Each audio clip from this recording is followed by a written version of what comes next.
రాటికా వెనజులా అధ్యక్షుడు Nicholas మదురోను అపహరించిన America ఆయనను కరడు కట్టిన నేరస్తుడి మాదిరిగా చేతులకు బేడీలు వేసి జైలుకు తరలించింది. చేతులకు బేడీలు, తలపై నల్లటి వస్త్రం లాంటి టోపీతో ఉన్న మదురోను రెండు వైపులా ఇద్దరు అధికారులు పట్టుకుని జైల్లోకి నడిపించుకుని తీసుకువెళ్లారు. మదురోను న్యూయార్క్లోని ప్రఖ్యాత బ్రూక్లిన్ జైలుకు తరలించారు. ఈ జైలు కరడు కట్టిన నేరస్తులకు కేంద్రం. సాధారణ నేరాలు చేసి వచ్చే ఖైదీలను పోలీసులు కోరినా ఈ జైలుకు పంపేందుకు న్యాయమూర్తులు అంగీకరించారు.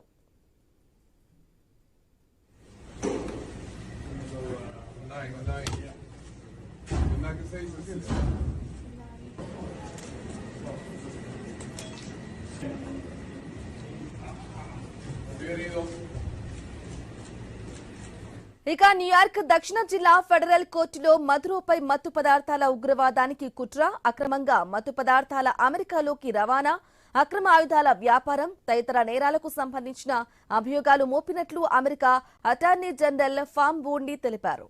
ఈ అభియోగాలన్నీ రుజువైతే మదురో జీవితకాలం మొత్తం జైల్లోనే ఉండాల్సి రావచ్చని న్యాయ నిపుణులు పేర్కొంటున్నారు. పైగా మదురోకు సంబంధించిన ఆస్తులన్నీ అమెరికా జప్తు చేస్తుందని తెలిపారు.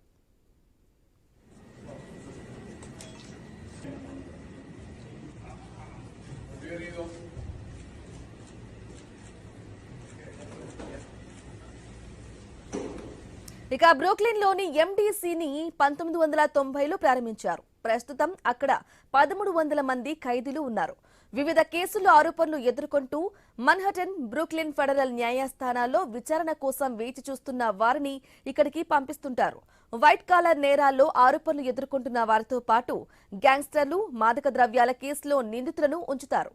ఇక వెనజులా అధ్యక్షుడు మదురో ప్రస్తుతం ఇక్కడే ఉన్నారు.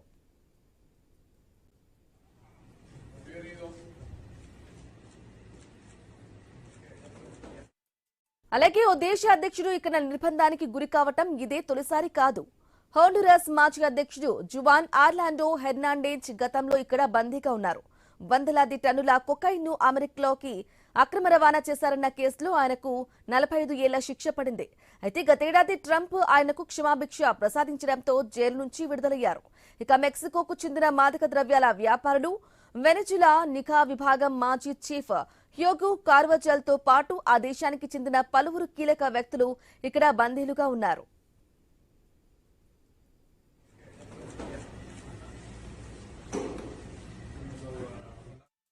బట్టికి కనుచూపు మేరలో ఉన్న ఈ జైలుపై అనేక విమర్శలు ఉన్నాయి. ఇక్కడ దారుణ పరిస్థితుల కారణంగా దీని భూమిపై నరకం, నిరంతర విషాదంగా అభివర్ణిస్తారు. ఇక్కడ హింసాత్మక ఘటనలపై ఖైదీలు, వారి న్యాయవాదుల నుంచి ఎన్నో ఫిర్యాదులు వస్తుంటాయి. 2024లో సహచరుల చేతిలో 2 ఖైదీలు హత్యకు గురయ్యారు. ఇక నిషేధిత వస్తువులు అనుమతించడం, లంచాలు తీసుకుంటున్నారని జైలు సిబ్బందిపై ఆరోపణలు ఉన్నాయి.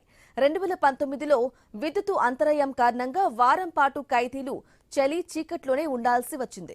అయితే ఇటీవల ఇక్కడ పరిస్థితులు మెరుగుపరిచేందుకు చర్యలు తీసుకున్నామని జైళ్ల మంత్రిత్వ శాఖ వెల్లడించింది.